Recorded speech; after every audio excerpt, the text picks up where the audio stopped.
नमस्कार विद्यार्थी मित्रांनो. आज सेतू अभ्यासाचे 14वा दिवस म्हणजे आज 14/7/2021. आजच्या सेतू अभ्यासामध्ये काय काय अभ्यास करायचा त्याविषयीचं आता आपल्याला बघायचंय. तर चला तर मग आपण आपल्या सेतू अभ्यासासाठी आपल्या वर्गाच्या ग्रुपमध्ये आपल्या 7वी वर्गाच्या ग्रुपमध्ये जाऊन आज जो तुम्हाला सकाळी मी अभ्यास पाठवलेला होता सेतू अभ्यासाचा त्याची पुन्हा एकदा आपण रिव्हिजन प्रत्यक्ष सेतू अभ्यासाविषयी तुम्ही सकाळी वाचलेलंच असेल. त्यानंतर आता प्रत्यक्ष आजच्या या सेतू अभ्यासामध्ये आपल्याला काय काय करायचंय त्याविषयीचं आता आपण पाहू. आज 14 जुलै 2021 म्हणजे आपल्या सेतू अभ्यासाचा 14वा दिवस. बघा, म्हणता म्हणता सेतू अभ्यासाचे 14 दिवस झालेले आहे आणि आपल्या या इयत्ता 7वी मध्ये आज आपल्याला विषय मराठीमध्ये 14व्या दिवशी क्षेत्रामध्ये भाषा अभ्यास म्हणजेच काय व्याकरणाचा अभ्यास आपल्याला करायचा आहे. कारण की कोणतीही भाषा म्हटली की तीही व्याकरणावर आधारित असते, व्याकरणावर आधारलेली असते आणि त्याच्यामुळे आता या क्षेत्रामध्ये आपल्याला कौशल्य शिकायचे आहे ते लेखनाचे. याच्यापूर्वीच्या याच्यामध्ये आपण शब्दांच्या जाती पाहिल्या. शब्दांच्या जाती ह्या 8 आहे आपल्याला आपण पाहिल्या. आता या शब्दांच्या जातीमध्ये आपण नाम, सर्वनाम, विशेषण, क्रियापद, क्रियाविशेषण, शब्दयोगी अव्यय, उभयनामी अव्यय आणि केवळ प्रयोगी अव्यय याविषयी आपण माहिती घेतली की शब्दांच्या या 8 जाती आहेत. त्याच्यानंतर आपण नाम म्हणजे काय बघितलं. एखाद्या वस्तूला, व्यक्तीला किंवा पदार्थाला जे दिलेले नाव असते त्याला नाम असे म्हणतात. नामाचे प्रकार बघितले, सामान्य नाम, विशेष नाम आणि भाववाचक नाम. त्यानंतर आपण सर्वनाम म्हणजे काय तेही बघितलं की नामाऐवजी येणाऱ्या शब्दाला सर्वनाम असे म्हणतात. आणि मग त्यानंतर सर्वनामाचे सुद्धा आपण प्रकार बघितले. आज आता आपल्याला सर्वनामाचा प्रकार भाग 2 यामध्ये प्रश्नार्थक सर्वनाम कशाला म्हणायचं ते आपल्याला बघायचं. कारण की याच्यापूर्वी आपण बघितलं की सर्वनामाच्या प्रकारामध्ये आपण बघितलं की प्रथम पुरुषवाचक सर्वनाम, द्वितीय पुरुषवाचक सर्वनाम आणि तृतीय पुरुषवाचक सर्वनाम. आता आपल्याला बघायचं एक सर्वनामाच्या प्रकारामध्ये भाग 2 जो आहे तो प्रश्नार्थक सर्वनाम. शब्दामध्येच दिलेला आहे. प्रश्नार्थक म्हणजे काय तर ज्या सर्वनामामध्ये प्रश्नार्थाचा बोध होतो त्याविषयी आपल्याला सर्वनामाविषयी माहिती आपल्याला घ्यायची आहे. तर याच्यातून अध्ययन निष्पत्ती बघा. 6वी मध्ये जो आपण व्याकरण घटकाची माहिती घेतलेली आहे त्याचा लेखनात योग्य वापर तुम्हाला करता आला पाहिजे. उदाहरणार्थ सर्वनामाचे प्रकार काय हे तुम्हाला सांगता आले पाहिजे. 7वी मध्ये आता तुम्हाला काय अपेक्षित आहे. 6वी आणि 7वीचा सेतू कसा बांधलेला आहे बघा. याच्यामध्ये विविध विषय आणि उद्देशासाठी लिहिताना इतर व्याकरणिक घटकाचा उपयोग तुम्हाला करता आला पाहिजे. बघा, जाणून घ्या. तर समजा आता उदाहरणार्थ सर्वनाम ओळखून गोल करा आणि त्याची वाक्य तयार करा. आता याच्यामध्ये सर्वनाम कोणती ते तुम्हाला ओळखायची. बघा, पहिलं आहे राकेश, त्या, फुले, राणी, आपण, त्याला, माकड, आंबा, तू, भारत आणि स्वतः. आता याच्यातले सर्वनाम कोणते आहे. राकेश हे कसं आहे विशेष नाम आहे. त्याच्यानंतर त्या हे काय सर्वनाम आहे. फुले काय होईल हे नाम आहे. राणी नाम आहे परंतु आपण हे काय आहे सर्वनाम. म्हणजे फक्त तुम्हाला सर्वनामाला काय करायचं गोल करायचं. त्यानंतर त्याला, नंतर माकड हे नाम आहे हे सर्वनाम नाही. आंबा हे नाम, तू हे सर्वनाम, भारत नाम आहे आणि स्वतः म्हणजे याच्यातले कोणकोणते सर्वनाम आहे फक्त त्या, आपण, त्याला, तू आणि स्वतः. याला तुम्ही काय करायचंय गोल करायचं आणि आपल्या स्वाध्याय आपली ही जी आहे आपला ग्रुप जो आहे व्हॉट्सअपचा त्याच्यामध्ये तुम्ही हे सर्वनाम ओळखून त्याला गोल करून तुम्ही त्याची काय करायची आता वाक्य करायची. आता वाक्य कशी करणार तुम्ही. त्यापासून काय वाक्य करणार. त्या फुलाची झाडे, त्या फुलाच्या झाडावर काय आहे खूप फुले आले आहेत असं वाक्य करू शकतात तुम्ही. त्या शाळेजवळ काय आहे मोठे असे त्या शाळेजवळ मोठे मैदान आहे. तुम्ही तुमच्या मनाप्रमाणे कोणतंही वाक्य करू शकता. किंवा आपण स्वतः सर्वप्रथम अभ्यास केला पाहिजे, त्याला खूप काम आहे, तू फार हुशार आहे, स्वतः प्रथम काय करावं आपल्याला स्वतः अभ्यास करता आला पाहिजे. असं वाक्य तुम्ही तुमच्या पद्धतीने कोणतंही वाक्य करू शकतात. असे वाक्य तुम्ही काय करायचे, 5-5 वाक्य करायचे आणि ते सुद्धा तुम्ही काय करायचं, आपल्या व्हॉट्सअप ग्रुपवर स्वाध्याय म्हणून तुम्ही पाठवायचंय. म्हणजे प्रथम काय करायचं, तुम्हाला सर्वनाम ओळखायची आणि त्याच्यानंतर गोल केल्यानंतर काय करायचे, त्याच्यापासून कमीत कमी 5 वाक्य तुम्हाला काय करायची, तयार करायची.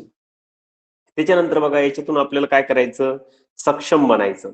समजून घेऊ प्रश्नार्थक सर्वनाम कोणतं. आता याच्यापूर्वी आपण बघितलं, आता प्रश्नार्थक सर्वनाम कशाला म्हणायचं बघा. आता मी, कोणते, तू, तुम्ही, तो, त्या, कोण, ती, आम्ही, कोणी, त्या, काय, कोणाला, आपण, त्याला, तू, स्वतः, कोणती, ह्या.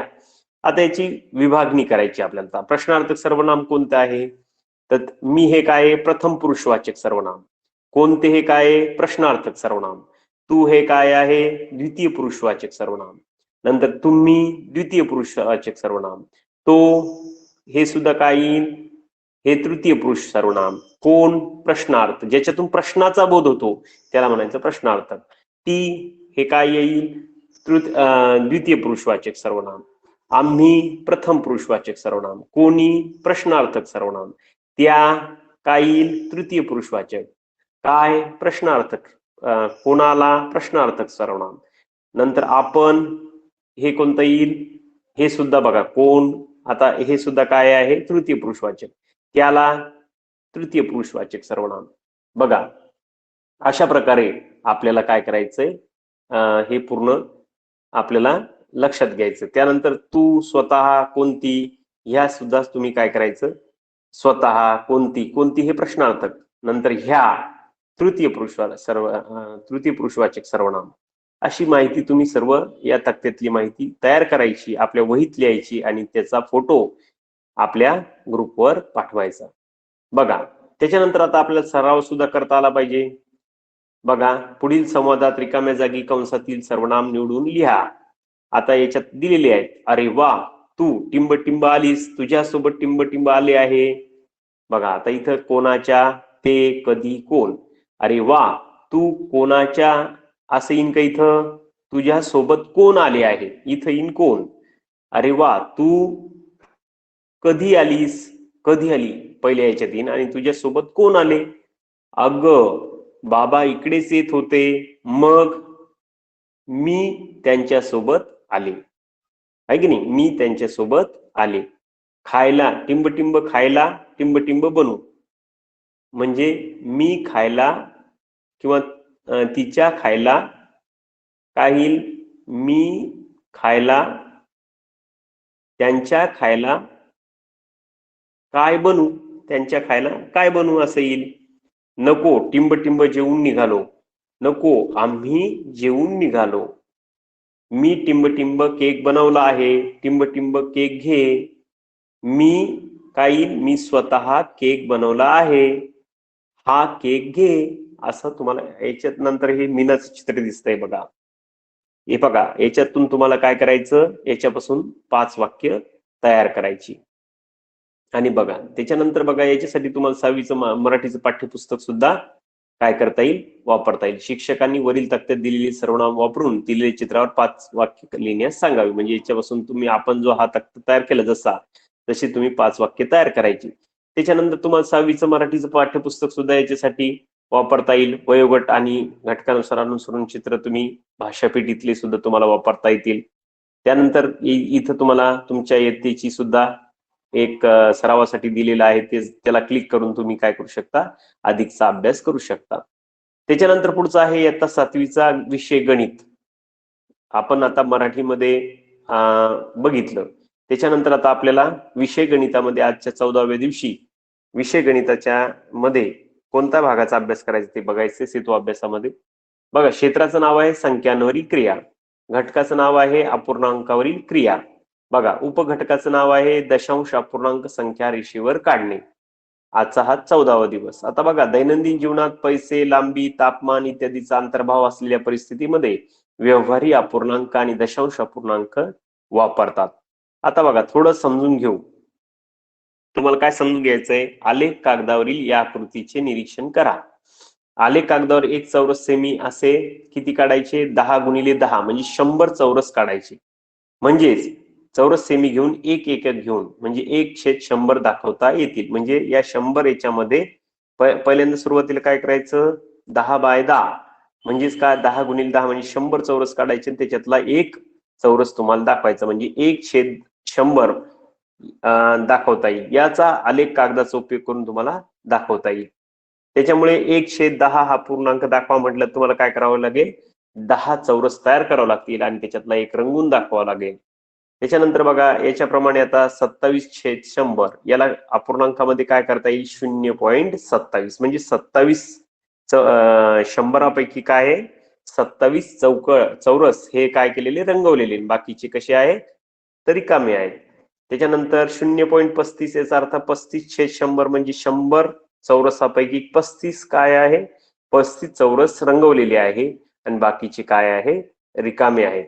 म्हणजे दशांश अपूर्णांक कसा लिहायचा, त्याच्या समजा चौरसावरून दशांश अपूर्णांक तुम्हाला लिहिता आला पाहिजे. 0.35 आणि वरती काय दिलंय, 0.27 म्हणजे 27/100 म्हणजे काय, 0.27 आणि 35/100 म्हणजे काय, 0.35. बघा आता संख्या रेषेवर व या संख्या कशा दाखवल्या आहेत त्याचं निरीक्षण करा. आता उदाहरणार्थ 0.7 म्हणजे 0 ते 1 यामध्ये दरम्यान किती रेषा आहेत, छोट्या छोट्या रेषा 10. त्या 10 रेषेपैकी 7वी रेष म्हणजे 7 रेषा म्हणजे 0.7. त्यानंतर 6.5 म्हणजे 6 आणि 7 मध्ये किती रेषा आहेत, 10. आता त्याच्यापैकी 6 पॉईंट आपल्याला 5 दाखवायचे म्हणजे 6च्या पुढील 5 रेषा म्हणजे 6.5 असं आपल्याला दाखवता येईल. त्यानंतर पुढील संख्या रेषेवर दशांश अपूर्णांक कशा प्रकारे दाखवता येईल याचं निरीक्षण तुम्ही करा. आता शून्याच्या नंतर काय, 0.1 म्हणजे काय, 1/10. 0.2 म्हणजे काय, 2/10. अशा प्रकारे इथं दिलेलं आहे, ते तुम्ही पाहून तुम्ही करू शकता. त्यानंतर आता सोडवून पहा, पुढील संख्या रेषेवर दाखवा म्हणजे आता 2.7 दाखवायचे म्हणजे 2च्या पुढे काय आहे, 7 रेषा, 2 आणि 3च्या मध्ये 7 रेषा म्हणजे 7व्या रेषेच्या ठिकाणी तुम्हाला काय लिहावं लागेल, 2.7. नंतर 0.9 म्हणजे 0 ते 1 मध्ये 9वी रेष म्हणजेच काय, 0.9 असं तुम्हाला दाखवायचंय. त्याच्यानंतर याच्यासाठी सरावासाठी सुद्धा तुम्हाला दिलंय आता 6वीची टेस्ट सराव, कारण की आपला 7वीचा अभ्यास हा सेतू अभ्यास हा 6वीच्या याच्यावर अवलंबून आहे, अभ्यासावर. त्याच्यासाठी ही टेस्ट तुम्ही सोडून पाहायची आणि त्याला क्लिक करून तुम्ही टेस्ट सोडवायची. बघा त्याच्यानंतर आहे इयत्ता 7वीची इंग्रजी विषयाचा सेतू अभ्यासाचा ब्रिज कोर्स मधला जो 14वा दिवस आहे, त्याचे काय आपल्याकडून अध्ययन निष्पत्तीसाठी काय अपेक्षा आहेत बघा.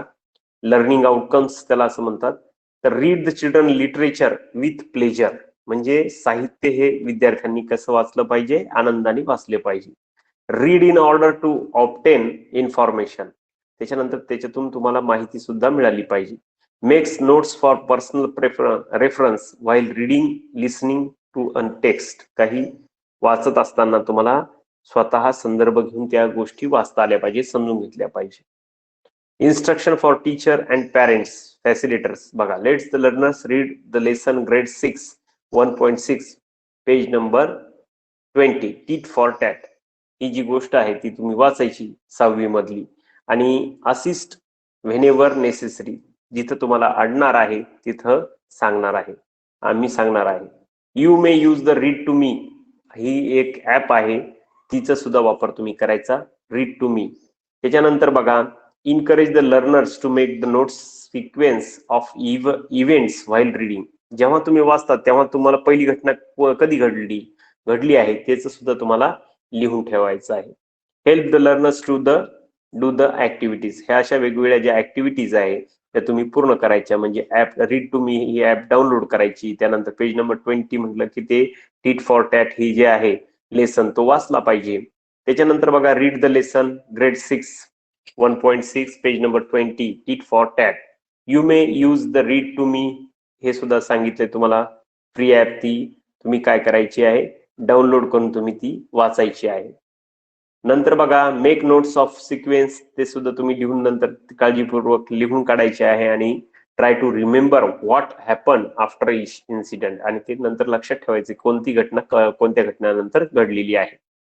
त्याच्यानंतर बघा, लर्निंग ऍक्टिव्हिटीज मध्ये आणि त्याच्यानंतर पुन्हा अगोदर सांगितलेलं आहे, complete the following after task after you have read the lesson, आणि त्याच्यानंतर तुम्हाला लेसन वाचल्यानंतर जो टास्क दिलाय तो तुम्ही पूर्ण करायचा. Let's do the following task. Read the story on page number 1.6, page number 20, tit for tat. Look at the following pictures and circle the pictures for the words that are there in the story. बघा, पहिले जे picture दिसतंय एलिफंटचं त्या story मध्ये आहे का, tit for tat मध्ये असेल तर त्याला काय करायचं, त्याला सर्कल करायचं. त्याच्यानंतर बोट आहे का, शुगर केन आहे का, फॉक्स आहे का, फार्मर आहे का, हॉर्स आहे का, नंतर हे जे क्रॉप्स आहे का, आर्मी मॅन आहे का, ते तुम्ही सगळं तुम्ही हे लिहायचं, किंवा जो आहे हे सगळ्या गोष्टी तुम्ही लिहायच्या. बघा, शूटर आहे, आर्मी मॅन नाही, तो काय शूटर. बघा, याच्यापैकी जे ते आहे तर ते तुम्ही चित्र आहे, चित्राशी संबंधित हे जे चित्र आहे ते त्या लेसनशी संबंधित आहे का, जे आहे त्याला गोल करायचं सर्कल. बघा, आता टीट फॉर टॅट मध्ये कोणते कोणते चित्र आहेत ते बघायचे आणि नंतर त्याला सर्कल करायचं आणि ते आपल्या ग्रुपवर सेंड करायचं. अभ्यास हा. Read the following sentence carefully, arrange them in the order of the incident. आता हे खालचे जे स्टोरी मधले जे गोष्टी आहे त्या तुम्ही क्रमाने लावायच्या. The camel look deep in the river, the farmer beat the camel, they ate the sugar cane, the naughty jackal learned his lesson, the camel and the jackal started coming back, nandar jackal and the camel crossed to a river to eat the sugar cane, the jackal started the howling. याच्यापैकी जे तुम्हाला क्रम आहे क्रमाने हे वाक्य लावायचे. पहिली घटना कधी घडली त्याच्यानुसार तुम्ही हे लिहून काढायचं आणि ते क्रमानं लिहायचं. त्याच्यानंतर बघा, सॉल्व द ऍक्टिव्हिटी डेमो. इथं दिलंय फॉर एक्झाम्पल A1 मध्ये दिलंय camel, the jackal and the camel cross the river to eat the sugar cane. बघा, कोल्हा आणि जो उंट आहे तो रिव्हर ओलांडण्याचा प्रयत्न करतो, कशासाठी तर ऊस खाण्यासाठी. तर याच्यानंतर तुम्ही काय करायची, complete the question number 4 on page number 21 आपल्या टेक्स्ट बुक मधला, आणि ते कम्प्लीट करायचं. त्याच्यानंतर बघा, एक्सटेन्शन ऍक्टिव्हिटी काय दिलेली आहे याच्यासाठी, read the story with your parents, siblings, teachers, friends etcetera. बघा, तुम्ही काय करायची, taking the role the camel and jackal. तुम्ही तुमच्यामध्येच काय करायचे, रोल हे करायचे, डिवाइड करायचे आणि तुम्ही त्याच्यासारखी स्टोरी एकदम ऍक्शन सहित करायची प्रत्यक्ष ऍक्टिव्हिटी सारखी. वीज the story, watch the story on YouTube. युट्यूबवर सुद्धा ही स्टोरी तुम्ही काय करायची, पाहायची. त्याच्यानंतर तुम्हाला दीक्षा ऍप मध्ये सुद्धा आहे, तिच्यात सुद्धा तुम्ही ही पाहू शकता. त्यानंतर make take away today I learn, याच्यातून काय शिकलात तुम्ही, I can read the story with understanding. तुम्ही लक्षपूर्वक समजपूर्वक गोष्ट काय करतात, वाचता. I can arrange the events in order. त्यानंतर तुम्हाला जे घटना आहेत त्या क्रमानुसार लावता येतात, हे तुम्ही शिकलात. आता याच्यासाठी तुम्हाला सरावासाठी सुद्धा टेस्ट दिलेली आहे, तुम्ही ते सोडू शकता. त्याच्यानंतर बघा, आता इयत्ता 7वीच्या सामान्य विज्ञानाचा अभ्यास आता आपल्याला बघायचा 14व्या दिवसाचा. तर बघा, कृती पत्रिका 14 समजून घेऊया. आता बघा, बलाचे प्रकार काय, गुरुत्वीय बल आणि चुंबकीय बल. बलाचे प्रकार कोणते आहेत, गुरुत्वीय बल आणि चुंबकीय बल. आता गुरुत्वीय बल कशाला म्हणायचं आणि चुंबकीय बल कशाला म्हणायचं, तर आपण ते 6वी इयत्तेमध्ये 10वं जे प्रकरण आहे आपलं बल आणि बलाचे प्रकार यामध्ये आहे. आता याच्यातून अध्ययन निष्पत्ती काय तुम्हाला साध्य झालेली आहे किंवा होणार आहे, तर जिज्ञासातून निर्माण झालेल्या प्रश्नांची उत्तरे शोधण्यासाठी साध्या तपासण्या करतात. बघा, आता लक्षात घेऊया, गुरुत्वीय बल म्हणजे काय. बघा, आता पृथ्वी जे बल गुरुत्वीय बल म्हणजे काय, पृथ्वी जे बल लावून वस्तूंना आपल्याकडे खेचते त्यास गुरुत्वीय बल असे म्हणतात. उदाहरणार्थ, जर समजा एखादा चेंडू आपण वरती जर फेकला तर तो चेंडू कुठे येतो, जमिनीवरच येतो का आकाशात चालला जातो, नाही, तो कुठे येतो, खाली येतो. याचा अर्थ काय, तर पृथ्वी हे वस्तूंना आपल्याकडे काय करते, खेचते, आणि त्यालाच काय म्हणायचं, गुरुत्वीय बल असे म्हणायचं. कोणतीही वस्तू बघा, वरती जर फेकली आपण आकाशाकडे तर ती वस्तू कुठे येते, जमिनीकडे, आणि त्यामुळे तिला कोणतं बल म्हणायचं, गुरुत्वीय बल. म्हणजेच काय, पृथ्वीवरून जी कोणती बल लावून वस्तू आपण वरती जरी फेकली तर ती वस्तू ही पृथ्वीकडे खेचली जाते, यास गुरुत्वीय बल असे म्हणतात. जास्त वजन उचलण्यासाठी जास्त बल लावावे लागते आणि लहान पोत्यावरील गुरुत्वीय बल कमी आहे म्हणजे त्याचे वजन कमी आहे, आणि मोठ्या पोत्यावरील गुरुत्वीय बल हे जास्त आहे म्हणजेच त्याचे वजन काय आहे, जास्त आहे. वस्तूवरील गुरुत्वीय बल म्हणजे त्या वस्तूचे वजन होय. गुरुत्वीय बल म्हणजे काय, वजन होय. आता दुसरं आहे चुंबकीय बल. आता पहिलं गुरुत्वीय बल समजलं, पृथ्वी जे बल लावून वस्तूंना आपल्याकडे खेचते त्यांना गुरुत्वीय बल असे म्हणतात. त्याचं उदाहरण सुद्धा सांगितलं, एखादा बॉल हो किंवा चेंडू हो वरती जेव्हा आपण फेकतो तो तेव्हा पृथ्वीकडे खेचला जातो, त्यालाच म्हणायचं म्हणजे जे बल लावून पृथ्वी जे बल लावून वस्तूंना आपल्याकडे खेचते त्यास गुरुत्वीय बल असे म्हणतात. आता चुंबकीय बल कशाला म्हणायचं, चुंबकामुळे लावल्या गेलेल्या बलाला चुंबकीय बल असे म्हणतात. बघा, चुंबकामुळे तुम्ही तुमच्या घरी तुम्ही बघितलेलं पण असेल चुंबक, आणि या चुंबकामुळे लावलेल्या गेलेल्या बलाला चुंबकीय बल असे म्हणतात. आता याच्यावर सराव करायचा तुम्हाला. चेंडूवर बल लावून आकाशाकडे फेकल्यानंतर चेंडू थोड्या उंचीवर जाऊन परत खाली येतो, त्यामागील कारण काय आहे, तर पृथ्वीचं असलेलं गुरुत्वीय बल. म्हणजे पृथ्वी ही काय करते, आपल्या गुरुत्वीय बलामुळे वस्तूला खाली खेचते, हे याचं कारण आहे. त्यानंतर एका टेबलावर लोखंडी खिळे आहे, काचेचा ग्लास आहे, प्लास्टिकची वस्तू आहे. त्यानंतर एक चुंबक ठेवून त्या वस्तूजवळ घेऊन जा आणि त्यामधील कुठली वस्तू चुंबकाकडे आकर्षित होते ते बघा, त्या आकर्षणामागील कारण शोधा.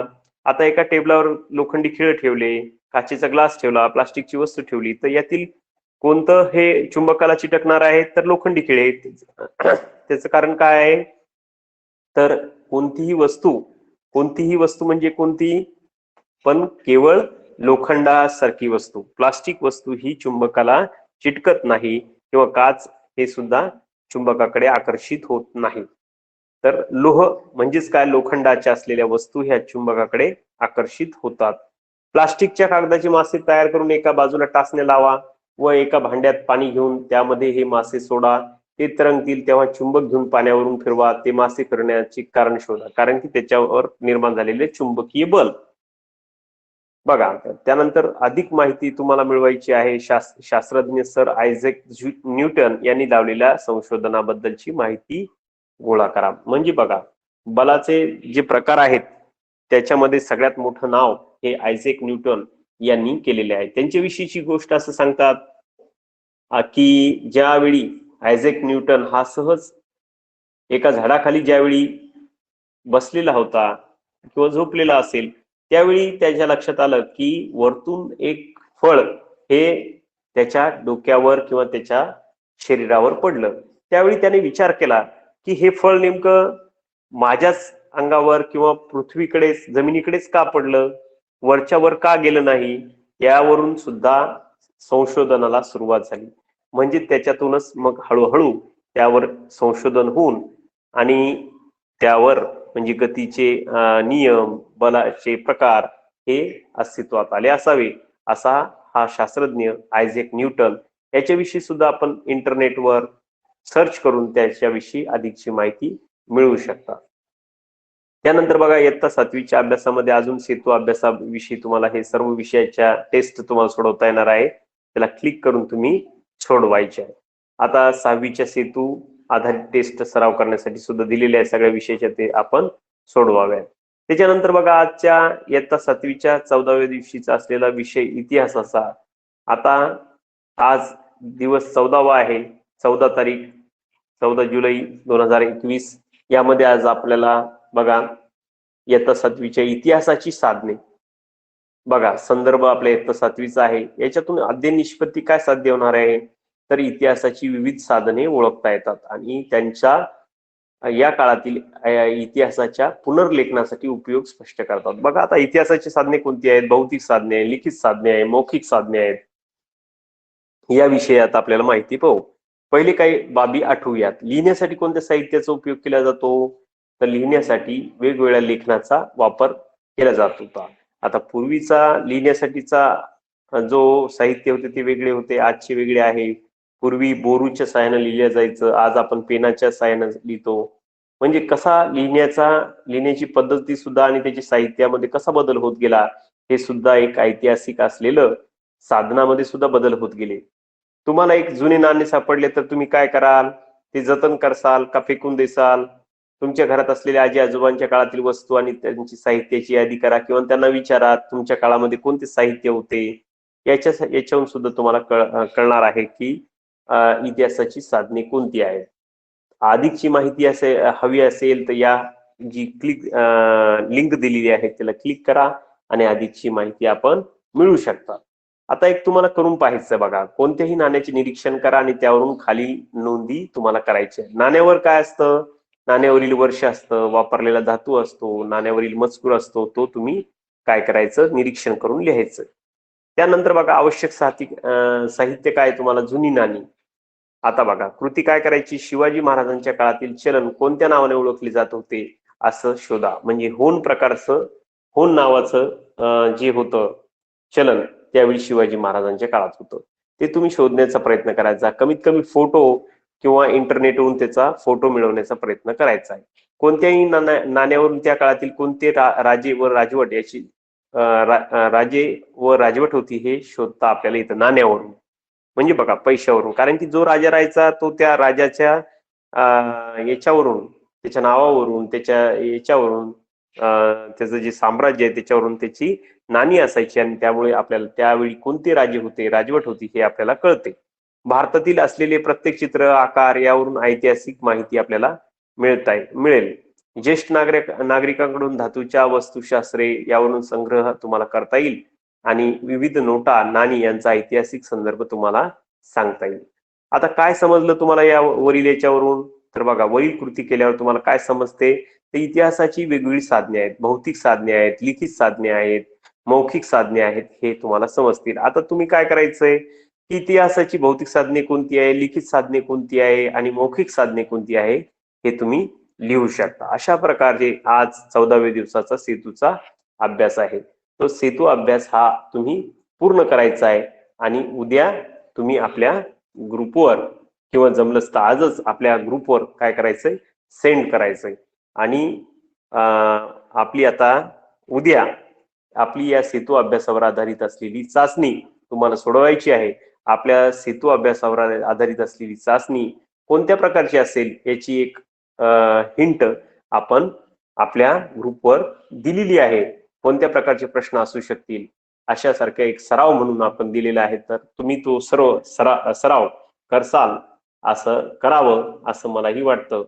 त्यामुळे आजच्या या 14व्या दिवसाच्या सेतू अभ्यासाचा सर्व अभ्यास आपण आपल्या व्हॉट्सअप ग्रुपवर आपल्या सादर करावा. म्हणजे आपल्या काय चुका होतात ते आपल्याला सर्वांना कळणार आहे. धन्यवाद.